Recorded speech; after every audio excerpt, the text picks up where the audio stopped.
No movement at the rear. 15 years ago, Staff Force officer Derrick McManus was on a routine job to arrest a known fraudster, Tony Grosser. Accompanied by 4 other Staff Force members and another policeman with a camera filming the footage you're now watching, they were to arrest Grosser because he failed to show up at court. The police, Mr. Grosser, open up, please. But within minutes of arriving at Grosser's property, the routine arrest turned sour and Derrick's life would change forever. Grosser, it's the police. What eventuated was, and still is, South Australia's biggest siege. Within minutes of arriving, McManus was gunned down. Over the next 40 hours, 2,000 rounds were fired. You've approached the house and within 5 seconds you're hit with 14 bullets. Was it the quickest 5 seconds of your life or was it the longest? There's only 2 bullets that I can actually remember hitting me.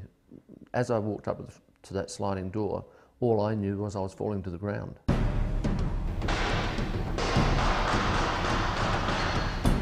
McManus eventually staggered away from where he was hit to the corner of the house where he found a protective spot. He lay there for the next 3 hours, slipping in and out of consciousness. Did you ever think for once though that he was going to come out and finish you off? That was my first thought. Throughout my 3 hours of lying on the ground, there were times where I was holding my pistol with my finger on the trigger the whole time, but I would take my finger off the trigger and just make sure I could still move it if he did come out. But Grosser wouldn't leave, bunkering down in the roof of his house, firing at anything that moved. You're still hearing shots from a high-powered weapon. Roger. Many shots. Bullets whizzing everywhere. How long was it until backup arrived? It was about 2 hours 40, 2 hours 45. You know, at the time they came in, they would risk their lives to come in and get me. They knew that they weren't fully protected and they were risking their lives. They still came in. It was, yeah, they are the heroes. There's no 2 ways about it. But one other hero in this story was Dr. Bill Griggs from here, the Royal Adelaide Hospital. Dr. Bill Griggs would eventually come to the aid of Derrick and would spend 10 minutes by Derrick's side as round after round of bullets flew over his head.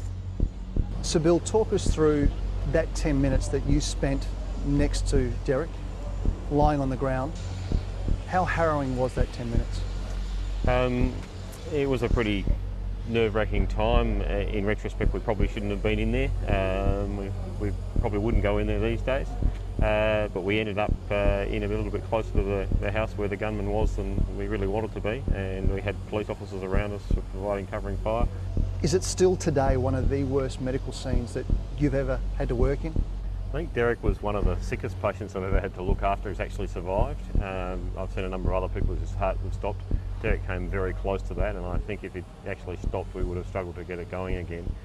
His heart rate slowed right down, so it was almost stopped, and then it sped up again after we gave him some fluid. A highly trained Staff Force officer, McManus had also done counter-terrorism courses with the SAS and was once an underwater recovery diver, which would play a huge part in his survival. The 14 bullets he took shattered bones and severed arteries.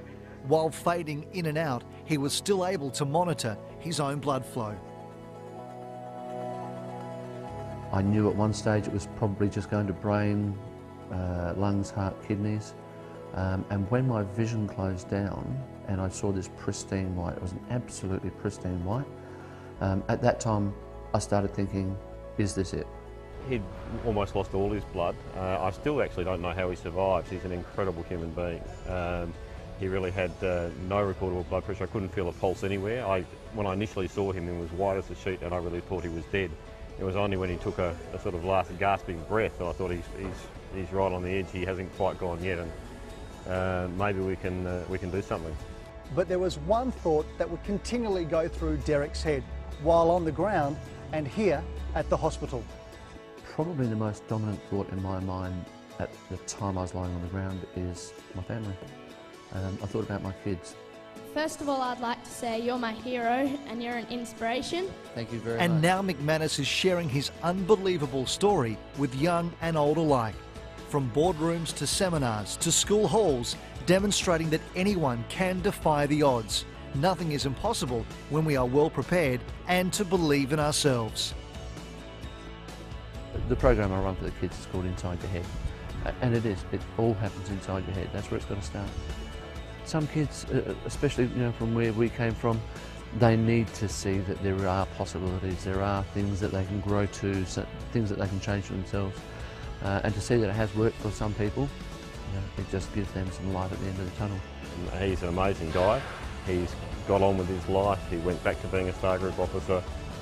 He's involved in a number of areas where he helps and supports other people, and I'm extremely impressed by him. Because I really think that if we know what we want, we're willing to chase it and we're willing to do something about it, then we really can choose our own outcomes in life.